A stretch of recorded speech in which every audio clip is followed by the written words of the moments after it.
Yo, what's going on, guys? We are back with another episode of the PokeTalk podcast. We are jumping in episode 61. Whoa. We are past 60. This one is going to be all about Collect-A-Con, last-minute preparations. As you guys listen to this episode, we would have just gotten back from Collect-A-Con. Or be on the road, maybe. Yeah, maybe so. So Not sure when I don't know. We'll see. I feel like last year we spent a lot of time hunting around, and we still left like after lunchtime the second day. Yeah. Didn't hang around too long, but I think all my money's going to be spent by early afternoon Sunday, to be honest with you. In fact, hell, I could see it being almost all spent by the end of day one. yeah, day two's the day to buy, but then you gotta think, like, if you see something good, you gotta jump on it. The way I see it is I have prices, obviously, from what I want to buy it at, and if it has like a very good chance at being a 10 and it's under the TCG players prices by like 10%, I don't care. I allotted my prices according to TCG players, so if I can get it cheaper than that, awesome. Yeah. You sent me a picture right before we hopped on, and my God, gotta say, what are those? What is that you're gonna be a trendsetter. It's actually so before the eclipse, I actually bought a little satchel for like camera filters, and I only have like 2. Well, technically I have 5, but I have 4 that already have its own case, but I couldn't find it. Anyways, I found it after I bought it. But this little lens filter bag is perfect for having cards in there and like some money. I don't know if I'm gonna put any money in there because I'm gonna keep that close. But I kind of like the idea of having at least the stuff I'm gonna get signed or potentially signed there, and maybe having the high dollar cards I buy in this specific spot. That way I know exactly where they're at, and they're not just in a big clutter. And it just so happens to be, the strap just so happens to be just enough to get around my wrist. So now, it's like, let me explain to people here. It's like it's a little satchel. An 80s sweatband, that people wore on their wrist, right? Except there's a PSA slab size fanny pack attached to it. Yeah, people all have those little fanny packs, quote unquote, that's basically around their shoulder. Well, I'm going to have it around their wrist. Yeah. Heyo. Actually, we'll see, though, because I don't have dainty little wrists. I don't have, like, fat, chubby wrists, but, like, it's a very narrow strap. And it was getting pretty tight in just a few minutes I was holding it. So I don't know if I'm going to be able to. Definitely won't be able to go all day, I don't think. I think my hand will start turning purple. The only thing I'm worried about is that thing coming off the Velcro and all that too. Stuff goes flying because you'll be swinging your arms unless you're going to hold your arm. No. Unless you're going to hold like your arm up to your side the whole time. Yeah, I rip on the fanny pack and I rip on the shoulder fanny pack, whatever you want to call it. But this is a situation where it could actually really come in handy. Yeah, I literally bought the Zion case, like mini fanny pack. It pretty much it's not meant to hold cards. It literally probably only holds like 3-4 slabs and it's full. But it's meant to be like, I'm bringing quite a bit of cash, so this is going to be like my cash bag. All cash is in here. And I think I'm going to go ahead and bring my carrying case, my small case, and just, have all cards out of my case, and that's it. And then have all the money on my little fanny pack thing.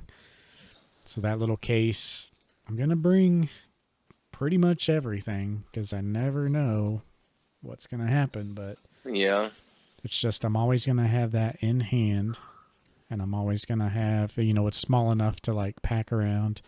And then I'm always going to have this little mini fanny pack on the front of me, like right at my chest level. And then I might bring like a legit full-on backpack, enough to where I could, if I buy anything, I could throw it in there. Like, I might just pack my clothes in there and then empty out my clothes when we get to the hotel. Yeah. and then just basically have an empty backpack for anything I buy. Because I definitely want to buy one booster box of some kind to open, Let's rip it. just Yeah. for fun. Yeah, that's pretty much what I'm feeling too. And Like I Brilliant know Stars, maybe, or like Japanese 151 or something.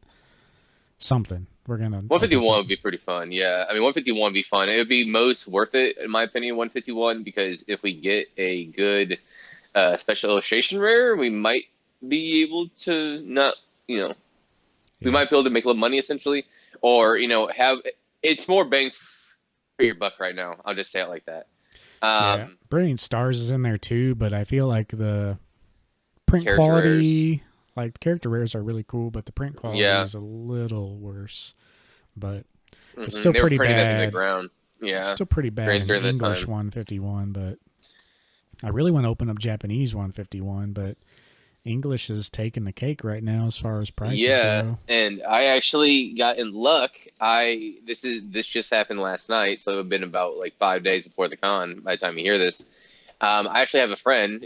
We played Pokemon Go since like 2017 with each other, and I knew he got into the Pokemon Go set. I knew he opened a bunch then, um, and he mentioned 151 trying to like a few months back about like trying to get like a specific promo with like the Squirtle and a few other promos from 151. But then we were just walking, taking a few gyms last night, and he mentioned, yeah, I actually have. I was talking about like some of the cards I'm going to be trying to hit, and I specifically mentioned 151 in some of the cards in that set, and he was like, "Oh, I actually pulled two of the Charizards." You mean like this? Yeah, and he also had a couple of the Charmanders, and so I went ahead and looked through them. He didn't care, like he doesn't care about grading it or anything. And I was like, this is it's going about this much intent. Like, yeah, I'm not gonna bother grading it. I don't care if you can make a little money off it. Awesome. So I gave him like 85% of TCG player value, and then which I thought was fair. And then the card has a legit shot. Both the Charmander and the Charizard have a legit shot at being a 10. I mean, let me tell you though, the quality on these things, I'm seeing it. The Like both, quality. yeah, both of them look good, but like they both look on first glance, they both look like they could be 10 candidates. But then one of them, it was the one I did not buy, obviously, on the back. It was like oh my God, the crease was so slight, you could only see it in the right angle of the lighting. It's Mm. like, I guess when not the scissors or whatever, the blades cut it, it like got a crease on it. And it's so small, but it would have gotten a 6. I would Gotcha. almost guarantee it, right? Sucks, right? But the other one, I was like, this looks good. The centering looks good. There's no whitening, no edge wear. I mean, will it get it? I don't know, but I think if I saw this at the con, I would buy it. So I went ahead and bought it. Nice. And I'm probably gonna ask you to kind of look through it over another glance, because if you see something that I potentially missed because the lighting wasn't the best in the room I was in, but I could, it was under a light. But if I potentially missed something, I'm just gonna sell it back, and I might lose like $5, but it is what it is. Mm-hmm. Because at first glance it looked great. So if there's something I missed, it's incredibly small. But anyways, I wasn't It's not expecting to buy a that. Yeah, another person we played with and that I gotta give a little shout out to, Jordan. We both know Jordan. Mm-hmm. Um, he, he had a Giratina and an Umbreon and then a bunch of character rares that I bought from him Yeah.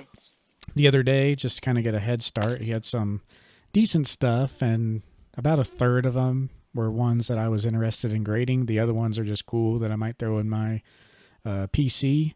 So yeah, nice little pickup there. We'll see what happens. It's just kind of like, they're cheap enough character rares. I might as well buy them because I like the art, And there's a few that I'm gonna grade that might have a shot at a 10. Um, but I did pick up some more cards. He had these, a Charizard or Charmander from Fire Red Leaf Green, EX Dragon, Stormfront, and then like a Nidoqueen and some Primes. I think he talked to you about them too. But he was just wanting me to bring him to the con just to see like how much I could get for him. So I didn't end up buying these. I'm looking at these right now. Um, and I told him I'd take a little closer look and let him know if I'm interested.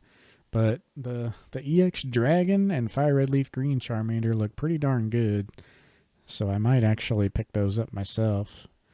But then the other ones have like little slight nicks where they'd pretty much go, better price raw. It's a weird time right now. There's some plays to be made, like with cards like this. Like I'm looking at this Charmander Secret Rare from Stormfront, really crazy card. It's got a crease like on the bottom corner, kind of like you were saying. It like fits the outline of a card, like another card was like smashed on it or something. Really hard to see, but the front of it looks amazing. And this would probably sell for more money raw than like the same card in a PSA 5 or 6, maybe even You said, 7. is it the So Charmander? You said. Charmander, yeah. I It, say, yeah, that secret rare was that weird one with the lime green. yeah, it does. It's a reimagining of the base set artwork, but Yeah, it's like a more modern art. with the And foil. Yeah. and yeah, it's a really cool card. It looks amazing from the front, but it's not going to grade well. And yeah, it's kind of crazy that you could potentially buy up. This might be another play at CollectCon. You could buy up a PSA 4 or 5 card, crack it out of the case, and sell it for more raw. If somebody has that, I'm sure if it's a vendor there, they would have done the same thing. You never know. Yeah. Another good thing about CollectCon, it's like, if you don't get there first thing in the morning, you might be afraid of missing deals, but there's so many people just selling their stuff at these shows. Mm-hmm. It's And it's all in your mitt. almost, And it's all in your mitt.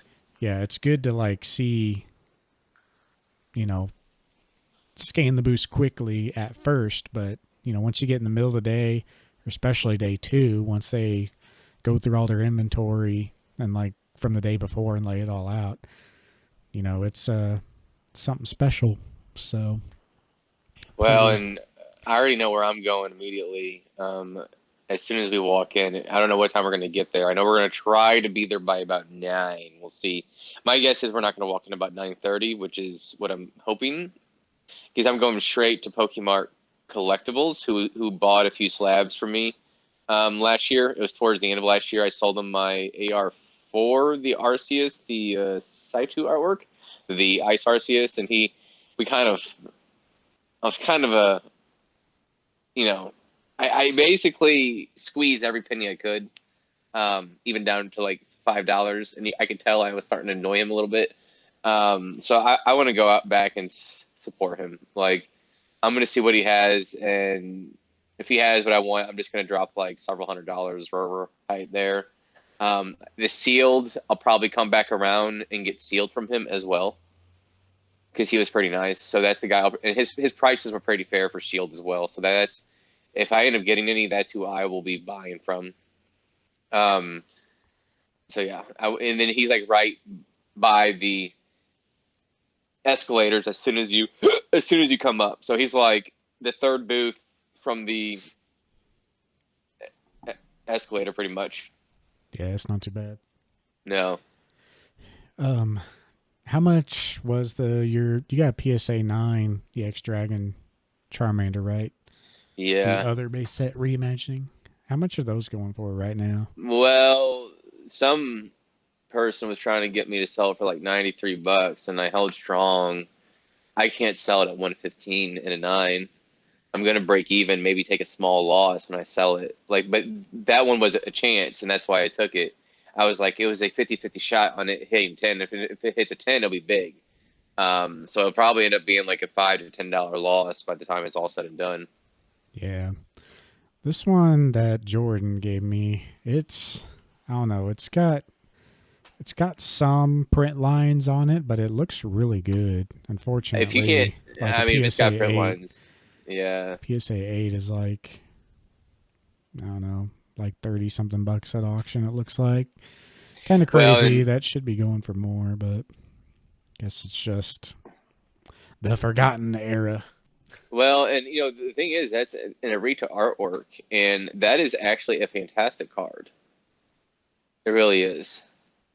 Yeah, it does look really good. It really is, and it's disappointing because it's one of the better Charmander artworks in my opinion. It's like I don't even know what that card would go for raw. I bet it's more than $36 for Well, I end up paying PSA. like 80, I think, for that one. So plus the grading, like if I sell it at 110, which I won't. I mean, Yeah. that's like what 95. I mean, yeah, that's basically. I mean, yeah, it's going to be a few dollar loss, but I mean, it is what it is. It was again, but that's also what's good about getting stuff like that is cards like that is even if you try for the 10, you're really not losing. You might be losing up to if you. Well, we really don't know so much about taxes really again this year. We kind of know what we don't. I mean, you're basically losing maybe 20%. I feel like if you know what you're going for, I feel like losing maybe 20% at worst, and like at worst, you lose 20%. That's not terrible, considering at best it's like upwards of three times.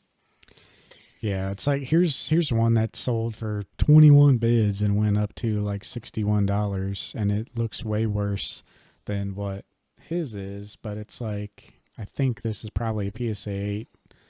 It might squeeze out a 9, but it's probably an 8, which is selling for, $20 less than that raw one went. So it's just such a weird market where, the some of the raws will go for more than the mid grades. So just gonna bring it, see what I can get for him. So shout out Jordan. I know he Hmm. listen to our Yeah, for podcast quite a sure. bit, and Been one of our, but he's been an OG since the beginning, so we appreciate him. yeah, for sure. Spy Red Leaf Green Charmander though, I don't know. It's got a shot at a 9 as well. Gonna look that one up too. But yeah, we both made lists. Are your list? Did your list change any in the last week or so as far as what you're picking up? So I added a couple to it from 151. I know you had a bunch. You had like almost every single alt art listed, and I compartmentalized what I had because I was trying to fit it on one single sheet of paper. I am going to have a screenshot somewhere as well, but I'm just going to pretty much print that thing out, and I'm going to literally tape that thing on my binder. I don't give a rat's ass if they see what I'm doing or not. But it's all color coordinated, so it might be. I'm going to try to kind of have it close to my chest, essentially. But it doesn't really matter. I mean, the idea is to essentially go after certain cards. I mean, I imagine I'll be most of my money will be gone by the end of the first day, to be completely honest. But my cards have not changed. It's pretty much exclusively ultra modern is what I'm going for. I'm not worried about some of the anything before Sun and Moon era. I don't even have anything on from Sun and Moon era on here. Yeah, my stuff mostly it is kind of the main key alt arts, and they are pretty Hmm. pricey. But a lot of the character rares, like I didn't really put those on there because like I'll have an eye for those. Like I know like the Yeah. Gary and Vaporeon Yep. would be worth picking up if it's a 10. All Like the ones with Gary. I pretty much know like all those are a buy if they're like sub $5 and they are a 10. I'm going to be really picky with those because it's like 10 or break even, not Less. really worth it. But No, you're not even gonna break even on that oh, really? if you hit a nine. Yeah, I would have to look at it. 130 points giving me issues right now trying to load. But if I looked at it last, I thought it was under $20 for a nine. Hmm. So like you're not gonna break even. You're gonna lose a little bit of money. And but the idea is if you end up if you're for sure it's a 10, obviously send it off. And if it's like those cards right there are cards I'm also going to buy just to have for 2025 or 2026. It's cheap enough that I don't really have to worry about getting my money back on it. And I mean, if it's good enough, I mean, sell it raw near mint. Somebody's going to try to go for a 10 with it. Yep. Yeah, I feel you. I think I'm gonna, for the most part, stick to the smaller cards, but I wanted to price out the Hmm. bigger cards, and I'm gonna look at it more Yeah. this week. I might eliminate some, but yeah, we'll see how it goes. Yeah. I mean, that Charizard that I just bought, so I will be on the lookout for it as well. But the margins on that is so insane that I know I'm not going to be the only one looking at it. And I also know I'm not the only one realizing 151 is going off right now. So there's going to be a lot of competition at the con. If I can find one early and quick and get it, awesome. I'm going to go for it. I'm not going to try to fight for it. And I also expect some people are going to be asking for probably 120 on that card. Yeah. Because there's some people on TCG Player asking for 120, and some people are biting the bullet and buying it. So if I can get it, the things I mapped out on, there's like 45 cards. I mapped out everything according to where they on TCG Player, and those are the ones I chose to where I can get the 2 to 2.5 times margin on average. So 250% profit margin, or 2 to 250% profit margin overall. Those are the cards I'm prioritizing. Now, obviously, you have the character rares, which are high risk. So so essentially, what I'm going to do is have a nice blend of those character rares we can get potentially 400% profit on to even 500%. Yeah. And then you have these other cards where it's more gross. So it's or it's more, it's more overall. So basically, if you fail on one or two, it's okay. It's going to make up for it because this card was $40 raw and it sells for $140 in a PSA 10. Yeah, there's a lot of plays out there to be made. I'm Yeah. ready to get in there and just see. Yeah. I'm gonna be trying to find. I'm even bringing my Scream Mimikyu. I thought I'd like to get that whole set, but if I could potentially turn that into like I know I'd probably have to give a little cash, but if I could buy all the 9 as a 9 set, like I talked to you if you were selling the Psyduck. I know 9s are kind of hard to find in those because they grade 10s easily, but For Psyduck, no, it's the other way around. yeah, well, they do grade more 9s and 10s, but they are just generally an easy 10 is what I mean. Yeah. Like an easier 10, but Yeah, the only thing wrong with them is just centering. I was going to say the centering on that Psyduck is bad, and that's why there's such a difference between the 9 and 10. It's like a 70% difference or something like that. Yeah. I think it's even more, actually. I think it's more like 80. Yeah, I'll have to take a look, but those are cards that I definitely want, but it's like they'll always be similarly priced for quite a while, and I think, but Yeah, this guy got a lucky price on this one. This guy was desperate to sell. Sold it for $1,000, whereas ones in just the previous few weeks were even $1,600 last month. So 1,200-1,300 is what I would say is about what they go for, and the 9s I think are under 300.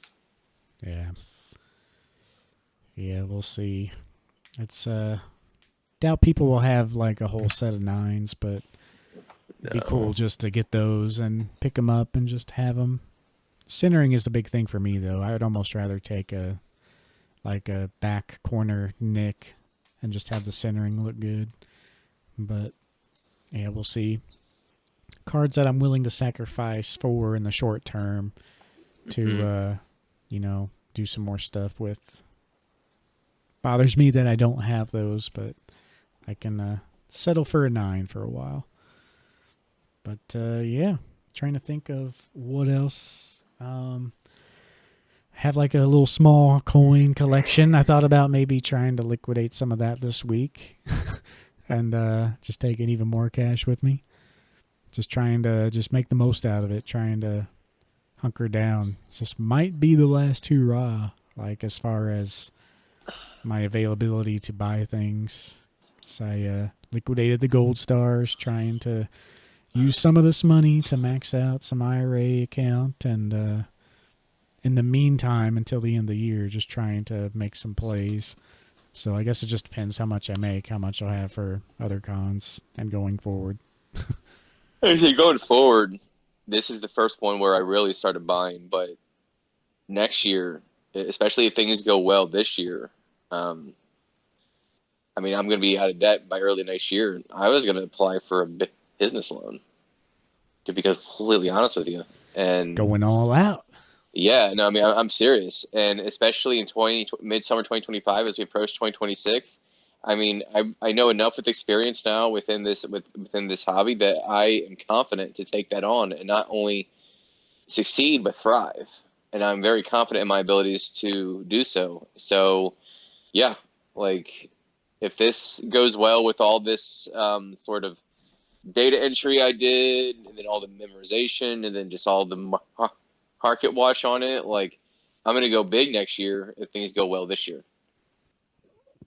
Yeah, I hear you. This is my first time where I've always been collecting, and I'm definitely going in with a collecting mindset because the only reason I'm doing all this is because my intention is to buy those gold stars back one day, potentially going for a 9 set. So I'm finally to the point where I've sold pretty much everything I want to sell, over the last 4 years, and made some good money, but I put it back into the collection. So now I'm finally to the point where I actually have to put in some work if I want to continue, the way I'm going. So putting the collecting, which is still on my mind, just slightly in the back burner, settling for 9 screen cards, going ahead and selling all my gold stars, even most of the 9s, even though I plan on getting it back one day. And yeah, just seeing what I can do with it. Yeah. So never going to know. I've always doubted myself because I've always been a collector. I could never probably do this as a real business, but only one way to find out, just dabble in it. Yeah. Well, I mean, I don't think I can do like what Catch 'em All does. I don't think I can like make it a full-time thing, but because there's too much risk involved in that, and essentially with being a 1099 employee, essentially you would have to. I mean, you'd probably be able to make an LLC or whatever, but like overall, you'd have to pay more, how I understand it, in taxes since you're self-employed. So in order to basically succeed, the amount I would have to sell or make is pretty crazy.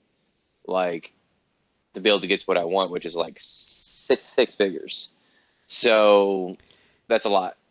Yeah, in a And way, but like if you do it traditionally, then yeah, like if you just do a business right now and file taxes like you normally do, yeah, but there's other ways to, yeah, with all your write-offs, once you fully yeah, go in the business route, ideally you file your taxes in a more meaningful yeah. way and do tax avoidance, not evasion, avoidance. I But mean, obviously, I know with. I mean, I do the write-ups already. It's just I would have to look into it once it got to that scale because I've never gone over 20,000, and I made sure to never go over 20,000. Although there has been a couple years, including last year, where I was really, really close, and this year is also going to be pretty close as well.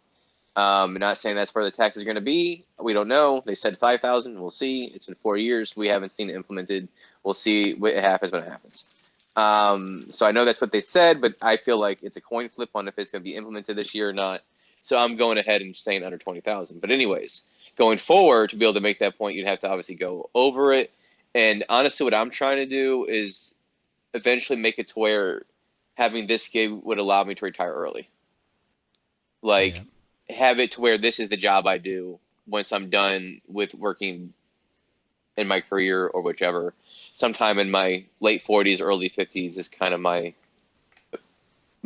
hindsight with it. Because by then I'll have so much money in the game, it'll be easy. yeah.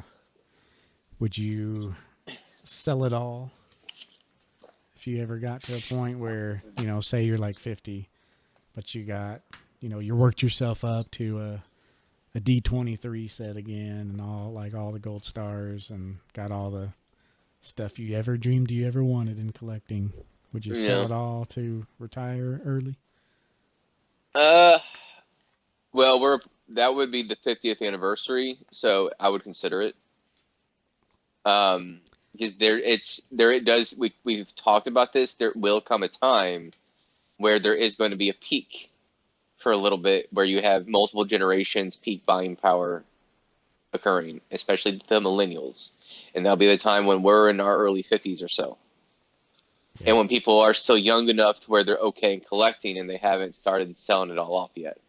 Like there is going to be a window there.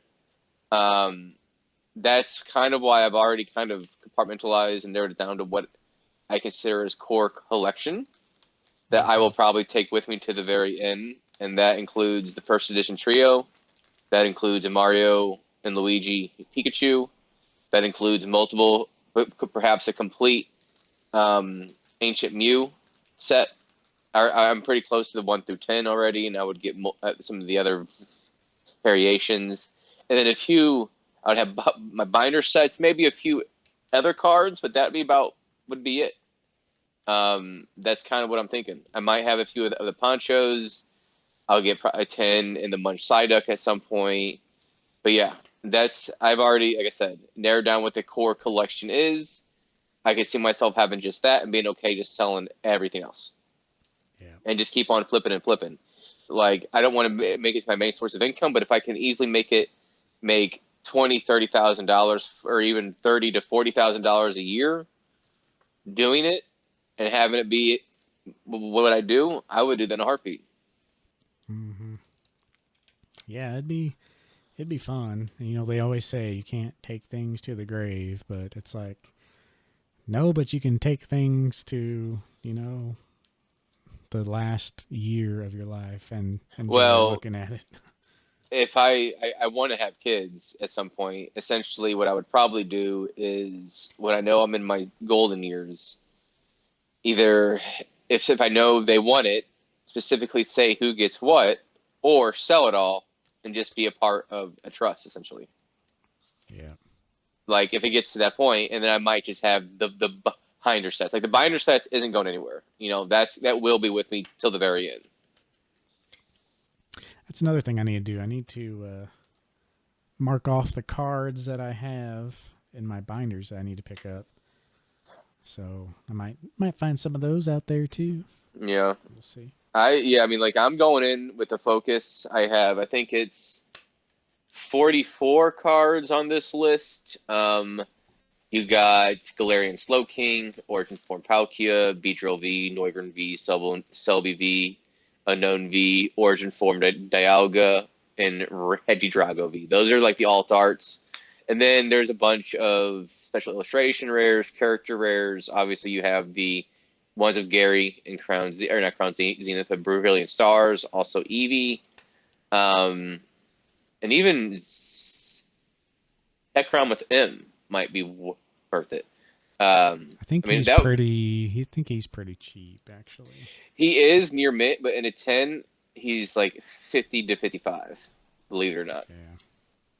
Like, it's one of those that make no sense, but it does. I mean, Like pretty much Spherical. all in all, too. It's like, you know, technically, I mean, like I said earlier, you could go in there basically with no list. The bottom line is you just got to identify the tenables. That's Yep. what I call them. So, yeah, we got to look for those tens and spot Yeah. them well. And that's the most important thing is it going to be a 10? Because it's okay to pay even several dollars over on these cards on this list over TCG player if it's over 2/3 of a chance of being a 10. Because it's worth paying the extra money because it's worth the risk. What's not worth the risk is if it's like, you know, and they're asking for TCG player prices or more. That's not worth the risk then. Mm-hmm. Yeah, I'm excited to get in there and do some digging and see what's going on. Yeah, I mean, it seems like 151 seems to be one of the best right now, which makes me concerned because by the time we get the cards back, it won't be till late July or early August. Makes me concerned that by the time we get those cards back, they're already going to take a plunge, but it's also worth it because what's the worst plunge they're going to do? 20 to 25%? Like some of these illustration rares, we're talking profit is almost 300% on a few of these. So even if it goes down a little bit, oh, you doubled your money at worst. You know, I mean, that's kind of what it's worth going after those. But a lot of people are going to be going after those cards, and those cards are going to be hot. Another thing is though is just the you know, we did have a reprint of the Japanese, and I think that's why it's brought those down slightly. But you know, those and then the newer cards, and as hot as the alt arts were, Yeah, I have noticed like a few of the sales kind of backing off. Um, this goes for even like the Moonbryon. You know, I can't remember what I got up to. Like, I think 1600 was the Yeah. top, and now it's like 14, 15, and trickling down. So we got to be kind of careful with that if it's a close call. Some of those, you know, maybe not a bubble per se, but it's cooling off a little bit. Well, and still, the alt arts, what they allow is even if you don't double your money, if it's a good 10, at worst you're still going to make probably 75% profit. That's what those alt arts secure. They're stronger in that sense. To where it's like, oh, you at least potentially double your money. And that's why I need to make sure to buy multiple ones of these, because it's essentially going to hedge your bets, if you will. One, you're diversifying within the cards that you're buying. Yes, it's multiple eras, but you're also diversifying amongst sets, specific sets that some people are more high on than others. Obviously, 151 got a lot of people back into buying, or I mean, collecting.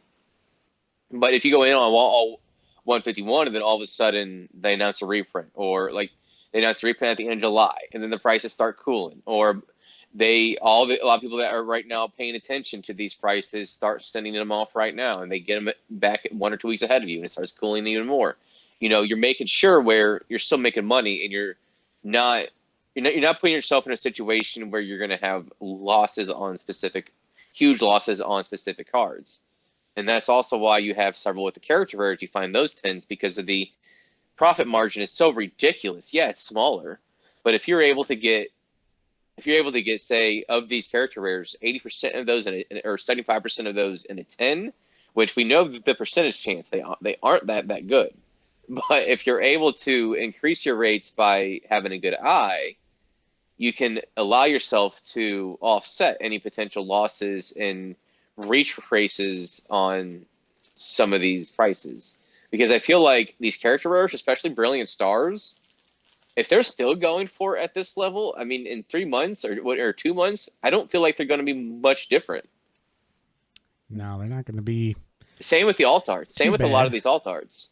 Like that's why you're looking at 151. If you go in on 151, you potentially put yourself in a chance where, oh shit, the carpet's been pulled. You know, the rug's been pulled. Like even a lot of these alt arts, they've been out for several years now, and they're more safe in the sense. Yeah, there's kind of a hype around it, but they're more safe in the sense that they've been out several years. A reprint ain't happening with any of these sets. Yeah, unless they just get tired of all the hype and they just say screw it and At this point, doubtful. 2 months isn't going to change that. I don't think we have another set. Yeah, what's the next set coming out? No, there is one coming out. They usually have one come out during the summer. What is the next one? Twilight Masquerade, right? it just Match Make came 24. out. So July, maybe. No, it's not even. They have No, like if a it just, night. They have like it's a gonna be like night August. wanderer. It's gonna be August. So yeah, we're gonna have our cards back. We're gonna have sold the majority of them because these cards are so fluid before they even release the next set. So Yeah, it's like there's not much that's going to change between now and then, in my opinion. So it's like, get it. and then yeah, next one, a night wanderer. It has a hmm few cool June cards. 7th. Oh, It's that got just released. yeah on the Japanese side. That'll be our English, and That's it's got right. some Yeah. cool cards. It's got like Persian, Persian. Yeah. and that might be it. I there's do a, like the there's a couple other style of cool the ones. Duskull. Well, the Duskull line, yeah, we discussed this last episode. I remember now. Some of the unique art styles on them are good, but nothing to be like, oh, I got to have this, or take what you're seeing with the hobby with going after 151 and these alt arts. Is there one? There people are identifying and understanding that this era is better than this current era. One, and two, in the ones within this era, like the 151 set, is already amongst the best of this era. And Hmm. people are identifying that that's not just hype. I mean, it is hype, but there is also an indication of what the hobby sees as desirable as well. And I Mm-hmm. don't think that's going to change and potentially the end of the year at this point, or the August set, maybe. No, actually, not even then. It's going to be the end of the year is going to be the best chance. And I don't know. Like, I know they did the Team Rocket. Like, that might be the best chance of something in that set kind of taking people away. But even then, it's so slow in between and so far away. People are still after those cards because they also see it, even correctly or incorrectly, however you want to say about it.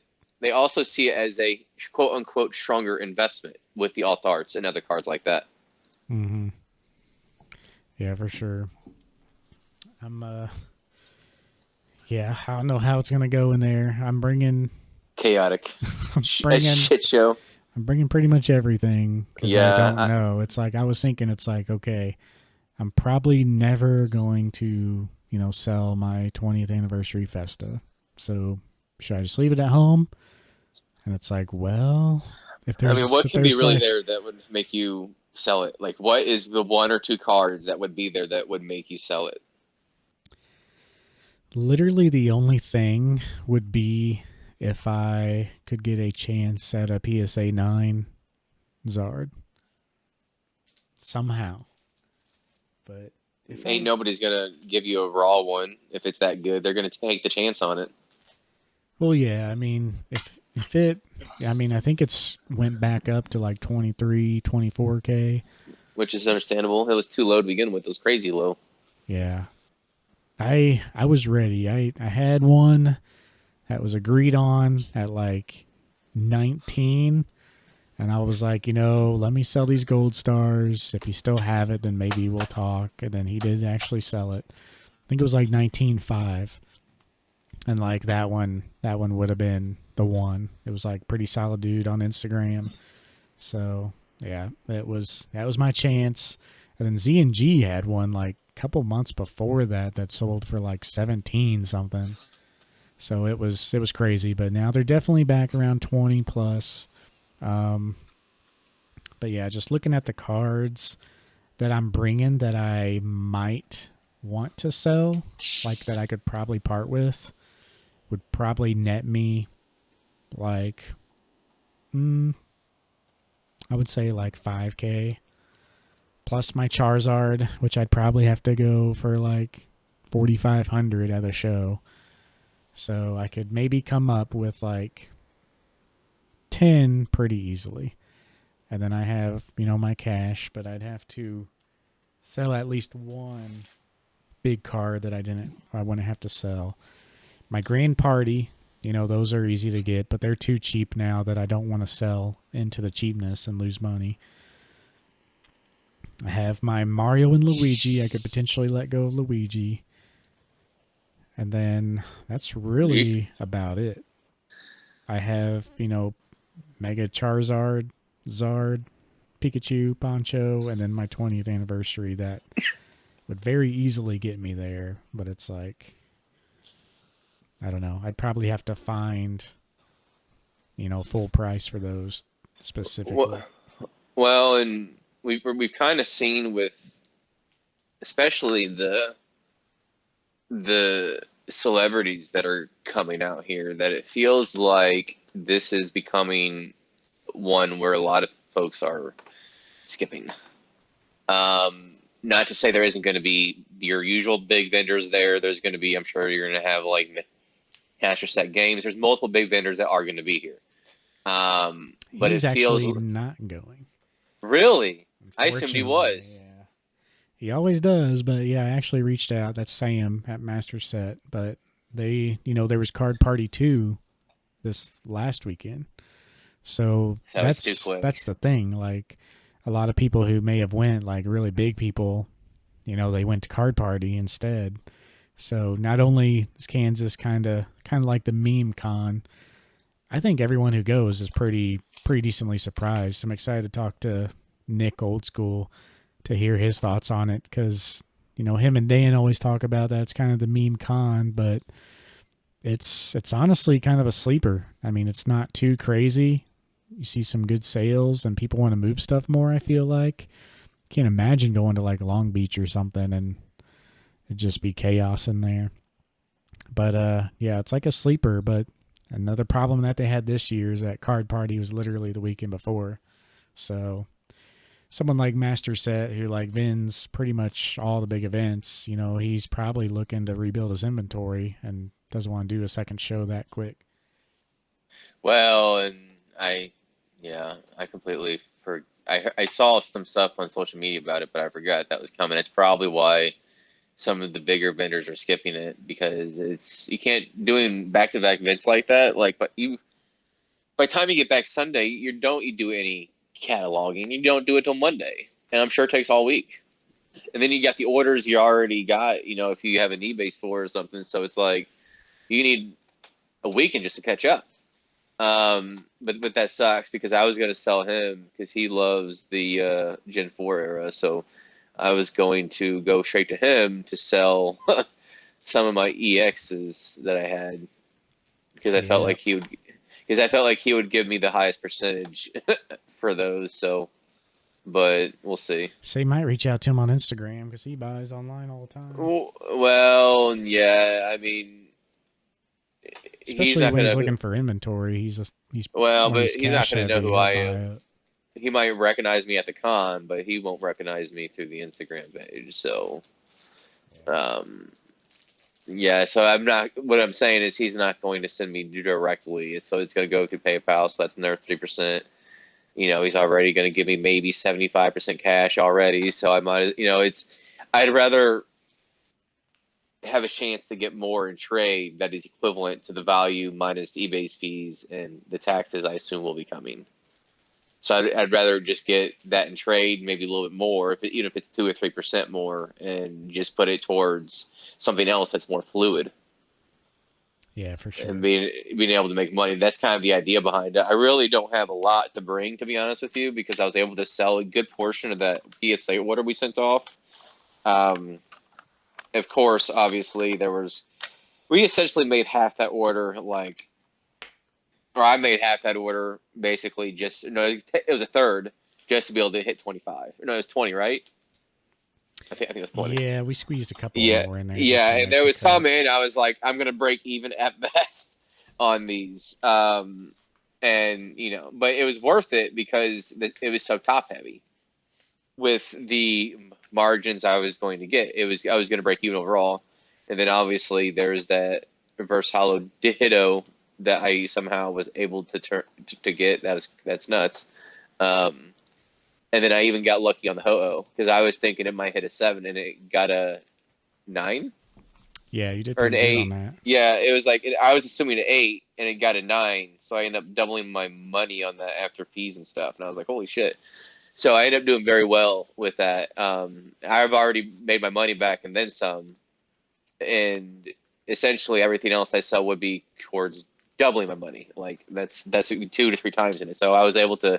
There's only one time that we sent off orders where I wasn't able to basically double my money or close to it, and that was the D100 set. Yeah. that that was an L. Well, those But you had to auction because you gotta. Yeah, I auctioned mine. Didn't get as much as yeah, I want, but I made something out of it because I just auctioned them and said I got to get rid of these.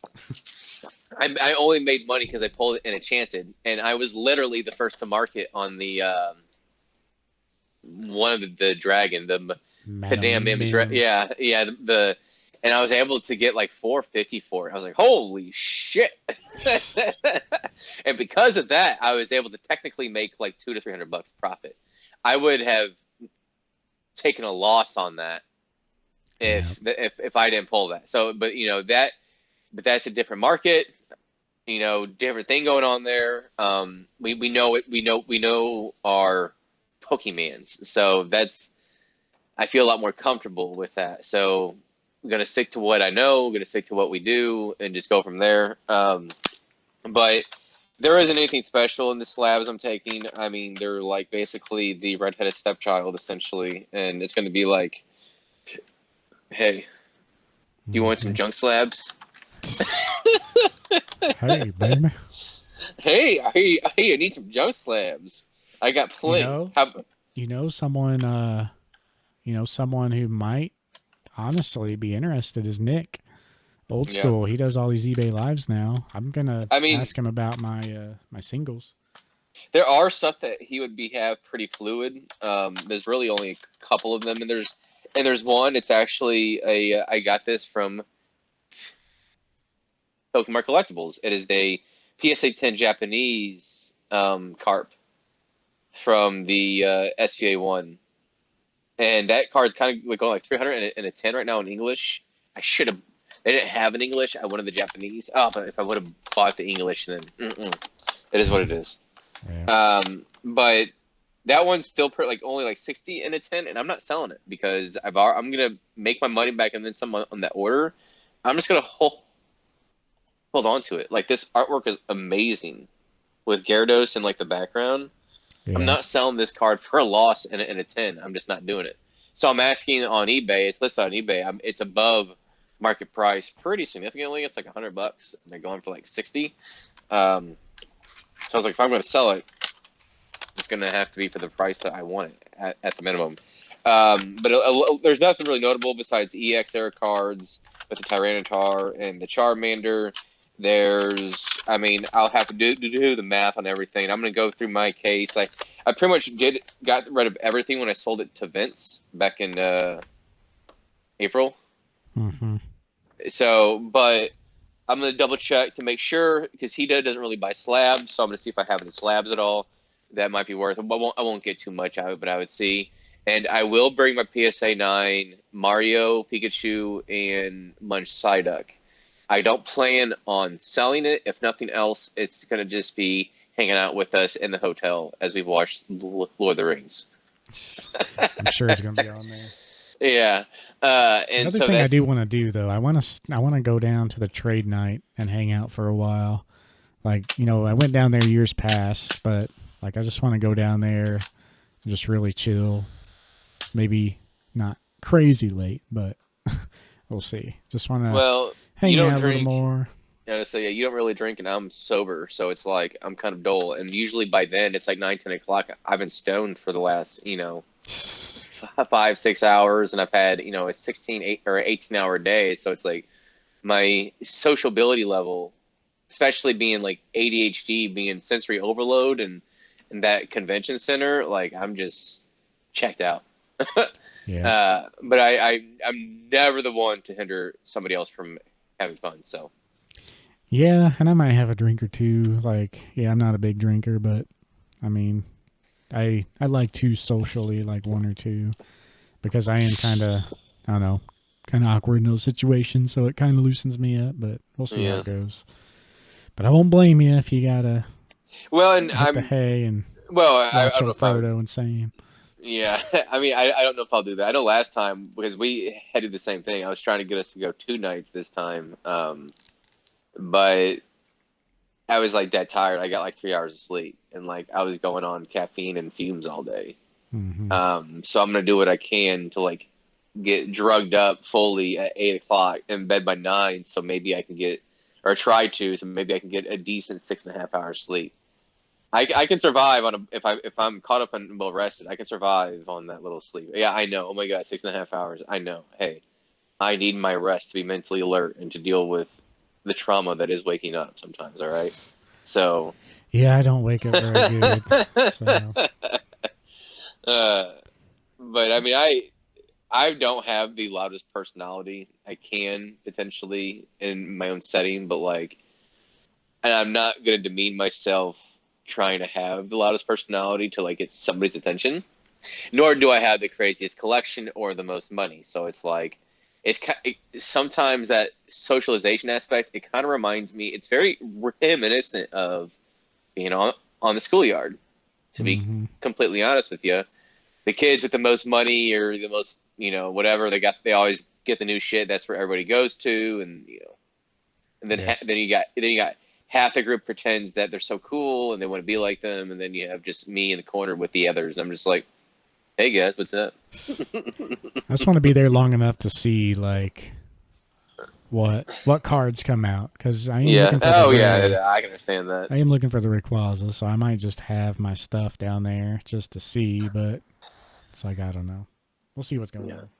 I mean, I can't imagine there's anything like there's only a handful like the Mario Pikachu, the amount of work it took me to get that and everything. It's like I really want to sell it less than 8 months after having it, and I'm like, no, no. It's if I'm gonna sell it, I want it to be something that it's like huge.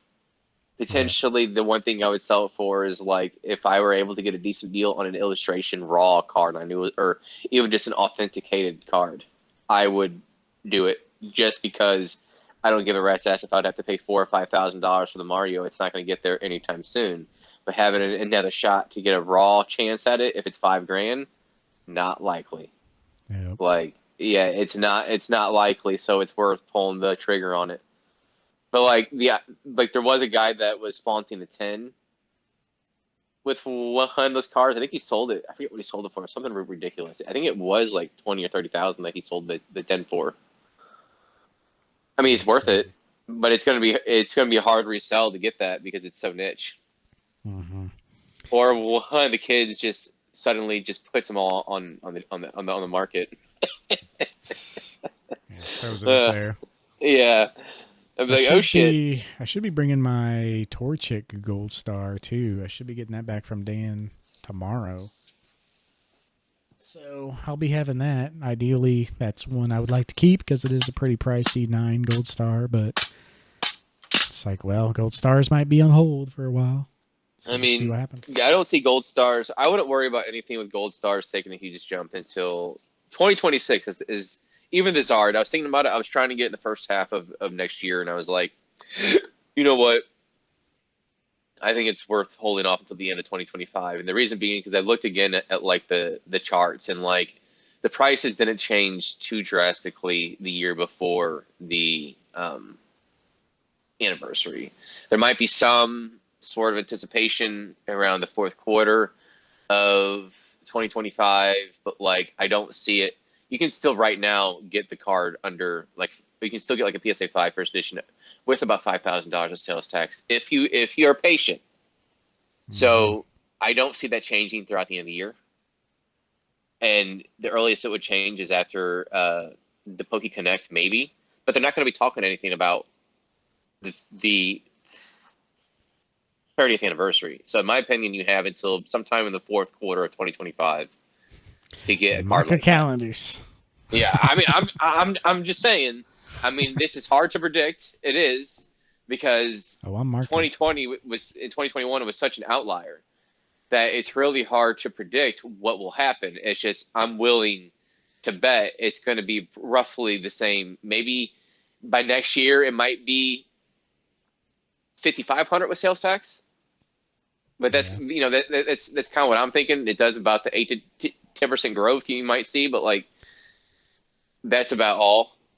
So that's I'm willing to take the chance, and that's why I'm willing to instead put that money towards a trying to make money next year at the con and go in with a $5,000 budget. Yeah, for sure. Then we're really talking. We're really talking then. Well, Like, Roth IRA aside, that's like me this year. I yeah, mean, I might be rolling in there. I got 5K today, and I had another 6 from the Giratina sale. Not yeah. 6K, 600, but then probably Damn, you got one on that guy. and probably 1,600 left to get that the bank wouldn't let me take out. So I'll be rolling. That's gonna be me this year. Yeah, We'll see how it yeah. goes. Like I wish I could have that, but like me, realistically, 1,500 with 300 to the side for some of the autos, and then I'm capping myself at 1,500 because I estimate I might have to pay anywhere from. I mean, it depends on the amount of cards I'm willing to sit in. It might be $600 if it's only like 30, 35 cards or so to send in with all that. So that's why I'm like capping myself at like 1,500. And honestly, it might be like 1,300 because the same friend who I bought the Zard from is missing a few cards from 151, and unless he gives me the money up front, like I'm just going to be covering for him. So essentially, it puts my budget like around 1,300 because that's about all the cash I'm bringing. Like once I'm done, I'm done. Um, like I might not even. Well, I'm gonna bring my card obviously for like the autos. That's how I'm gonna pay for that because I'm not paying my debit card on those damn things. Yeah. And they're not doing discounts for cash, so there's no point. And especially if Chuck Norris asks for $100, I'm telling you, you take Discover's 4% rates and you eat it, Chuck Norris. All right. You take it. This is Bruce Lee coming back from the dead right now. All right. The banks pay Chuck Norris to use the debts. They give him 4%. Exactly. They give him the fees.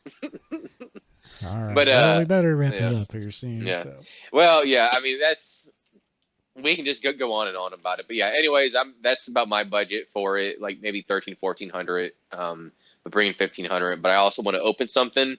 I don't know if I want a whole booster box though. I'll see how I'm feeling. Because a booster box, with three people, we'll see. Yeah.